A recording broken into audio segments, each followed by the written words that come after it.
Kweli nini ndio haya itabadi tu kwa maji inaho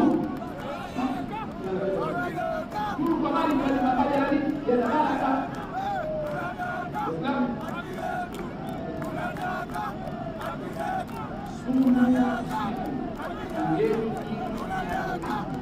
katika funga kuna afya kubwa sana.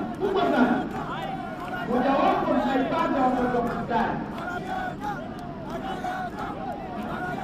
Mtume sallallahu alaihi wasallam anataka kutumia kwa vitu viwili kuja watu, nini? Tende au maji. Sasa alhamdulillah rabbil alamin, wakati wa nao huo ni wakati wa elimu. Hebu ingieni katika teknolojia, ingieni katika Google, muulizeni Sheikh Google faida zake.